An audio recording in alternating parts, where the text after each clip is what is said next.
Hi, this is Ahed with Logos Learning, and in today's video, I will be discussing a specific type of chemical reactions called a single displacement. Now, a single displacement reaction is a reaction in which an element reacts with a compound and replaces an element in a compound. So suppose you have element A reacting with compound BC. Now, element A is going to replace B in this compound, so we're going to have AC, and B is basically going to be kicked out. Let's take a look at a few examples. Here we have zinc, which is a metal, reacting with iron nitrate. So here we have a metal and a non-metal. Now, in this case, zinc is going to replace iron in a compound to form zinc nitrate. So again, we have metal, non-metal, and now iron is kicked out. Notice here that the metal replaces the metal, not the non-metal. Let's keep going. Here we have chlorine gas, which is a non-metal, reacting with calcium bromide. So calcium is a metal, bromine is a non-metal. Now, the chlorine is going to replace the bromine. The non-metal is going to replace the non-metal in the compound, not the metal. So here we have calcium chloride. So the chlorine replaces the bromine here. So calcium bromide, chloride, sorry, metal, non-metal. And bromine gas is kicked out. Why do we always put a 2 here and where are we? Yeah, why do we have a 2 here? Why is bromine Br2 and not just Br? Remember, Hofbrinkel. Hofbrinkel. These are the gases that we found in nature in diatomic form. So whenever something produces hydrogen, we put H2, hydrogen gas. Whenever a reaction produces oxygen, we put O2, oxygen gas. Same with F2, Br2, I2, N2, and Cl2. So this is a bromine being produced. So we have Br2, oh, and a chlorine as well, Cl2. Okay, let's move on. We have sodium chloride, my favorite thing in the world, salt, table salt, plus nickel, and here there is no reaction. So if you dissolve table salt and you react it with nickel, there will be no reaction. Why is that? Let's take a look at the metal activity series. Now, here we have a list of metals. The top ones are the most reactive and the bottom ones are the least reactive. So for example, if you take zinc and iron, since zinc is on top of iron, zinc is more reactive. What does that mean? If you react a compound with a metal who is more reactive than the one in the compound, the one that reacts is going to replace it. Let's take a look at a few examples. So here we have copper plus magnesium sulfate. Now let's take a look at copper and magnesium on a chart. Copper is over here.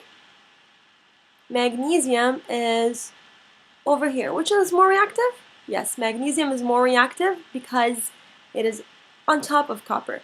So copper is less reactive than magnesium, so copper cannot replace magnesium.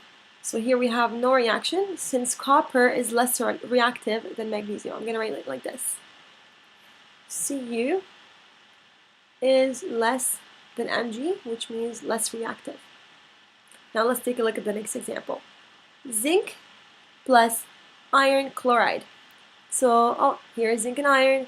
Which one's more reactive? Zinc.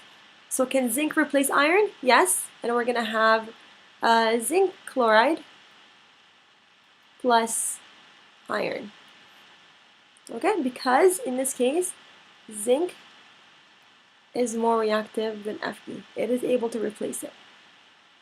Aluminum plus hydrochloric acid. So this is a metal. It's going to try to replace the hydrogen, which in this case is a metal. Now hydrogen is over here, and we have aluminum, which is over, where is aluminum? Right there. Who's more reactive? Aluminum. Aluminum is more reactive than hydrogen. So can aluminum replace hydrogen? Yes, it can. And we're going to form Al2SO4 3. plus hydrogen. So I'm going to write H2 because it's one of the Hofbrinkel gases. Here, whenever something produces hydrogen, it's always H2. Why did I write Al2SO4 3? How did I come up with that? Well, Al has a charge of 3 plus, SO4 is 2 minus. Whenever you write a compound, you crisscross the charges, so the aluminum gets the 2, and the SO4, the sulfate, gets the 3. Okay? Let's move on. Just like we have a metal activity series, we have a halogen activity series, in which halogens are being replaced. Here, it is not the cations, or the metals that are being replaced, but the anions, or the nonmetals. So, if you look at the activity series here, we have fluorine being the most reactive, and At being the least reactive. So, fluorine can replace chlorine, chlorine can replace bromine, and so on. Now, if we have, as an example here, bromine gas, reacting with potassium chloride, can bromine replace chlorine? So here we're looking at the halogens. Can bromine replace chlorine? No, it cannot, because it is under it. So we have no reaction. Another case here, we have chlorine gas reacting with sodium iodide. So can chlorine replace iodine? Can chlorine replace iodine? Yes, because it is on top of it. So we're going to have NaCl. So the chlorine replaced the iodine, plus I2. And I write I2 because I2 is part of the Hofbrinkel rule of gases. Okay, so anything, H is H2, O2, F2, Br2, I2, N2, and Cl2. All of these gases are diatomic. Well, diatomic.